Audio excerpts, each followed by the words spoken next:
어제 그 건국전쟁 영화를 봤는데 이승만 대통령에 대해서 여러 가지 오해가 있고 또 여러 가지 잘못된 역사를 배운 분들은 그것을 좌파들한테 혹은 언론한테 또 그 다음에 좌파 정권에서 이승만 대통령에 비하하는 그런 상황에서 그런 인식을 가졌던 분들은 건국전쟁 영화를 보면서 깜짝 놀랐을 거예요. 그런데 우리 공화당은 한 6, 7년 동안 이 이승만 대통령에 대해서 너무 많은 교육을 했어요. 이승만 대통령. 한간철교 그렇게 끄는 게 아니라는 걸 우리 다 알고 있어요. 이승만 대통령이 이 기본적인 그 교육개혁, 그 다음에 이 토지개혁, 그죠? 기본적인 자본주의 시장경제를 도입하고 자유사상이라는, 자유민주주의 사상이라는 것을 들고 들어온 거 아닙니까? 근데 문제는 그 당시에 이쪽 아시아권은 거의 공산주의 사상으로 다 정리가 되는 시점에 유일하게 이제 우리 대한민국이 이승만 대통령에 의해서 공산사회주의로 넘어가지 않고 이 자본주의, 자유민주주의로 왔다는 이 대목이 굉장히 중요한 대목이에요.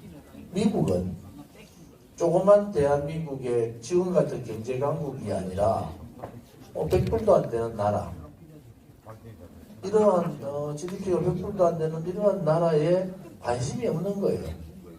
그냥 일본까지만 자기들의 범주를 갖고 있으면 되겠다. 왜 일본이 이뻐서 그런 게 아니고 일본은 놔두면은 또 전쟁을 치를 가능성이 있는 나라이기 때문에 컨트롤을 해야 되는 미국이. 한국에 대해서는 사실은 관심이 없어요. 그러니까 땅이 어디 있는지도 모르고 그냥 38선에 금 꺼가지고 대강 정리하면 되겠다. 근데 이 휴전협정 그런 상황에서 몇 년을 끄는 바람에 수많은 100만 명 가까이가 더 돌아가셨죠. 그 전쟁 땅 따먹게 하는 그 상황에서. 이런 대목에서 우리가 무엇을 얻을 거냐 하는 고민을 해야 돼요. 이승만 대통령은 선각자입니다. 첫째는 봉건사회, 왕조국가의 봉건사회에 그 왕조국가의 가장 혜택을 많이 받을 수 있는 그런 귀족인데도 불구하고 거기에 저항하면서 사형을 당하잖아요. 근데 그 사형을 막기 위해서 어쩔 수 없이 이제 출국을 하는 그런 상황들이 오죠. 봉건 질서와의 전쟁을 한 부분이죠. 저항을 한 부분이죠. 두 번째는 이게 미국 가서 공부를 하면서 느낀 이 소위 자유민주주의가 뭔가 하는 확실한 신념을 갖고 있습니다. 그러니까 독립 부분은 제국주의에 대한 저항을 했지만은 이 제국주의 저항을 통해서 그분이 그 과정에서 미국에서 독립운동을 하면서 느낀 것은 이 소위 말하는 민본사상이다. 민본사상. 자유민주주의, 자유, 정의, 그 다음에 우리가 일반적으로 얘기하는 삶의 도리, 이런 부분들을 처절하게 느꼈던 분이다. 그러면서 그분의 선각자적인 역할들이 더 많이 간 겁니다.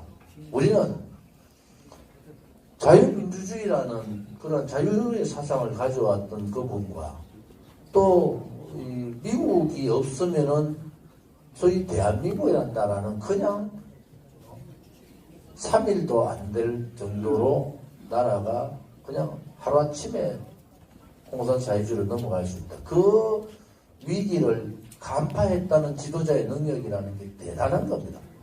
그래서 미군을 끌고 들어오는 거예요. 대한민국에. 미군을. 왜? 미군이 없으면은 1대1로부터도 북한한테 이길 수 없는 그 당시의 상황이잖아요. 근데 중공군이 직접 내려와 봤잖아요. 소련은 스탈린을 통해서 직접 정쟁을 기획했단 말이에요. 또다시 내세운 거잖아요. 그래서 우리가 그동안에 존경했던 김구 선생의 얘기나 여러 가지 얘기들이 통일지상주의자다. 여러분 이 대목이 굉장히 중요합니다. 대한민국은 75년 동안 민족주의라고는 빌미를 가지고 통일을 해야 된다. 우리 민족끼리 통일해야 된다. 라는 것이 75년의 남과 북의 차이였어요. 대한민국은 자유통일, 자유민주주의에 의한 통일을 해야 된다는 것이 헌법적 가치에 들어와 있는데 쟤들은 적화통일이라고 얘기 안 하죠. 소위 고려연방제를 통해서 연방국가를 만들어서 일국 이체제를 하다가 일국 이체제를 가져가다가 다시 선거를 통해 가지고 그들이 말하는 사회주의 연방 통일을 하겠다는 거예요. 그 75년의 갈등에 대한민국의 좌파 세력들, 공산 좌파 세력들은 또 이쪽 대한민국에 나와 있는 소위 주사파를 비롯해서 86 운동권 또 그 이후에 지금 뭐 40대 이런 운동권들이 민주당도 이 운동권 내부에 운동권 세력들의 싸움이 있는데요. 과거 신구파부터 여러분의 핵심은 뭐냐? 우리 민족끼리 통일하자. 통일지상주의. 김구 선생도 거기에 들어갔어요. 이쪽 이승만 대통령을 비롯한 이쪽은 뭐냐 그러면 아니다. 자유민주주의의 통일에 의한 그러한 자유통일을 주장한 거잖아요. 거기서부터 듣기에는 우리 민족끼리가 한반도 길을 들고 얼마나 멋있습니까? 우리 민족끼리. 핵심의 가치의 핵심이 딱 깔아서 그 관계로. 근데 결국은 올해 들어와서 어떤 현상이 벌어졌어요? 그것은 전부 거짓말이었다. 김정은에 의해서 저와 아버지 김일성, 김정일이 얘기했던 우리 민족끼리 통일을 하자는 논리는 다 깨버렸어요. 김정은이. 이제 통일 없다. 자유통일, 자기들도 자유통일, 민족통일 없다. 오로지 대한민국은 적국이다. 우리에게 의해서 내가 대한민국을 잡아먹을 수밖에 없다 이거예요. 통일과 관련되는 모든 북한의 기관들이 다 없어져 버렸습니다. 그러니까 대한민국 밑에 있었던 중요한 반국가 단체들, 통일지상주의 단체들이 지금 어쩔 줄을 모르는 거예요. 일부는 범민련 같은 경우는 없애자 이런 입장을 갖고 있는 데도 있고 또 몇 개 단체 민화협도 있고 몇 개 단체들이 지금 우왕좌왕합니다. 왜 통일이 북한이 이제는 통일 얘기를 안 하는 거예요. 통일과 관계된 모든 대남 기구를 다 없애버렸어요. 지금 상황이 그런 상황이. 그러면은 이 통일에 대한 논의 없어요.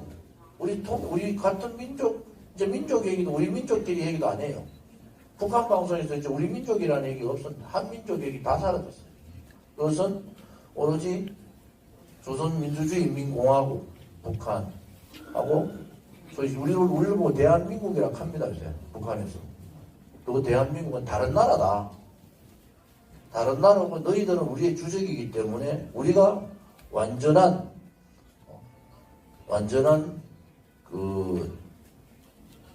우리의 목적은 대한민국을 점령하는 거다.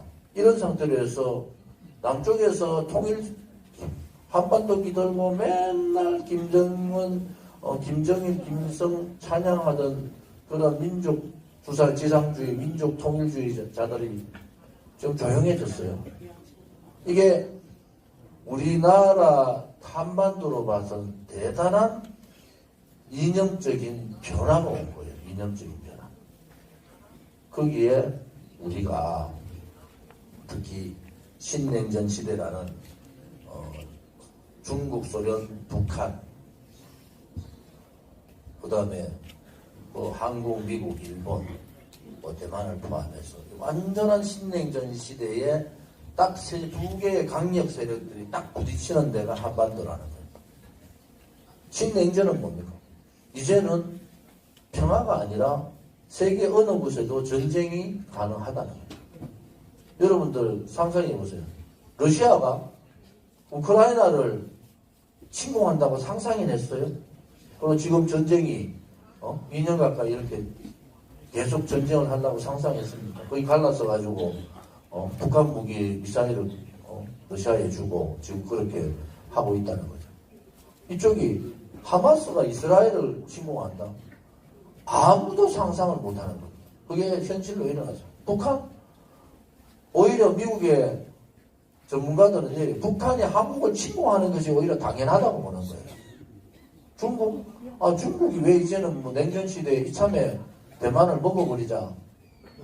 대만은 대한민국과 전혀 또 다른 나라예요. 여러분들 대만에요. 통일지상주의하고 대만 독립주의가 이번에 선거했잖아요. 얘 민진당이 이겼는데 대만 독립주의자들이 이겼어요. 중국하고 같이 못 간다. 그런데 그 차이가 얼마냐? 거의 차이 없이. 대만은 반으로 딱 갈라서 있어요. 대만 안에. 대만에 가서 한번 택시 타고 물어보면 어떤 얘기 하는지 아세요? 3일 못 버틴다는. 자기들이 3일을 버틸 이유가 없대. 대만은 중국을 통해 가지고 그래 통일돼도 중국이 뭐 잡아먹겠다도 일국양체제 하자는 거예요. 일국양체제. 홍콩같이.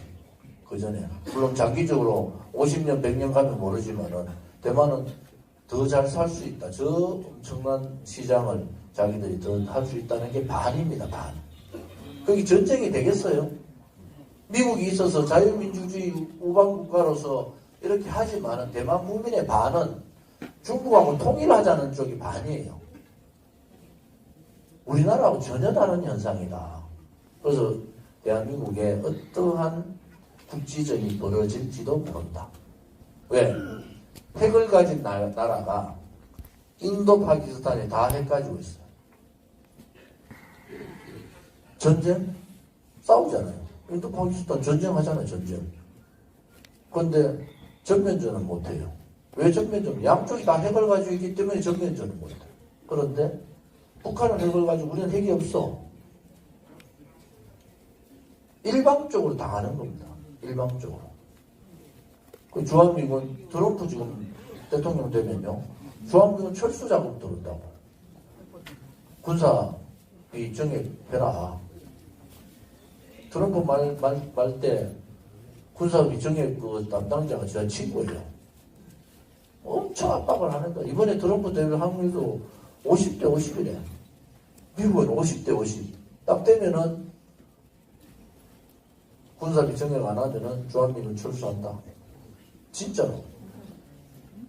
진짜로 그래 갈 가능성이 대단히 높아졌어요. 이러한 이 한반도를 둘러싼 신냉전 시대에 우리가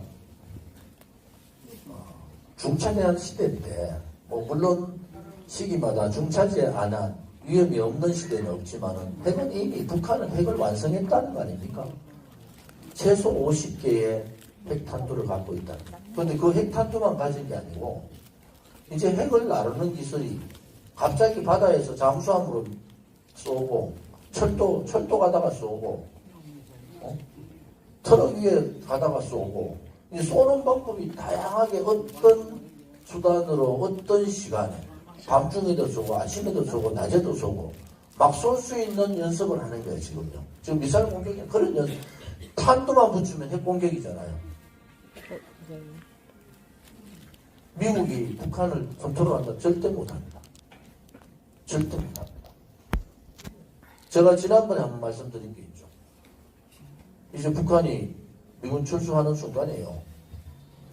평택까지 5시간이면 5시간. 평택까지 5시간 하면 점령해요. 그럼 서울 수도권 다 점령되잖아요. 그 사람들이 주한미군 철수되는 주한미군이 오키나와에 있는 미군이 우리나라에 들어온 시간이 얼마 있겠어요. 그런데 북한은 그때 벌써 워싱턴, 하와이부터 해가지고 핵을 다 갖다 댑니다.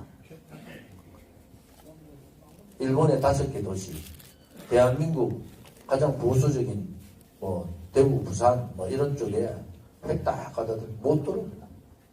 주한미군 다시 들어오는 순간에 핵을 다 갖다 댑니다. 몇 초 걸리겠어요? 평양에서 제일 가까운 개성에서 대구 부산에다가 핵 쏘는데 몇 분 걸리겠습니까? 이게 지금의 대한민국 현실이에요. 미국에서는 절대 한국에 핵 안 된다. 이런데 지금 요즘은 어떤 얘기가 나와요? 전략핵을 한국에 줘야 된다는 거야. 이제는. 전략핵을 안 주면은 한국은 하루 만에 다 초토화될 수 있다. 주한미군이 철수하는 순간에. 근데 트럼프는 주한미군을 철수하려고 했고, 그때 아무것도 있던 그런 사람들이 다 적응을 해버렸다. 주한미군 진짜 철수하려고 했다. 이런 상황에서 우리는 22대 총선을 앞두고 있는 겁니다. 안보 부분, 좌파들이 지금 통일 얘기 안 하는 게, 이런 통일 얘기 지금 완전히 못합니다, 이제 좌파들이. 자기들의 70년 가져왔던 이념을 뒤집어 버렸어요. 왜? 여기서 앉아가지고 사회주의다, 주사파다, 진짜 욕 나올 정도로 저것들이 이론을 가지고 얼마나 반통일주의자들이라고 얼마나 몰아붙였어요. 그런데 김정은 한마디에 통일이라는 게 없어져 버렸어요. 주사파를 비롯해서 여기 있는 진보당 등등등 다 통일 얘기 안 합니다. 왜? 친북 종북주의자들이 김정은의 말 한마디에 통일은 이제 없어졌어요. 그 사람들 입에서 통일이라는 게 없어요. 민족이라는 게 없어요. 그럼 결국은 뭡니까? 그 사람들은 북한의 복도각시에 불과했다. 북한의 지침에 그냥 따라있는 불과한 거다. 그들이 무슨 통일을 얘기하고, 그들이 무슨 민족 통일을 고려 연방제를 얘기하는 다 거짓말입니다. 다 거짓말이었다. 불과 한 달 전 얘기입니다, 여러분. 한 달 전. 김정은 동생 있죠? 김여정이가 갑자기 대한민국이라고 했어요. 그러면서 통일 없다. 이렇게 선언을 해버렸어요. 이게 지금의 한반도의 문제다. 우리가 이 문제에 대해서 우리 공화당 동지들이 굉장히 예민하게 받아봐야 된다. 그래서 우리도 핵 문제에 핵을 가져야 될까 말아야 될까에 대한 우리 공화당의 입장이 굉장히 신중한 입장이었는데, 지금은 이제 전술핵을 준비해야 되는 단계다. 미국이 그러한 사항들을 정권이 만약에 트럼프로 넘어가기 전에 바이든 정부 때 그렇게 할 가능성이 대단히 높지 않느냐. 그것이 이제 우리 안보 부분에 있어서는 고민점이다, 이래 보고요.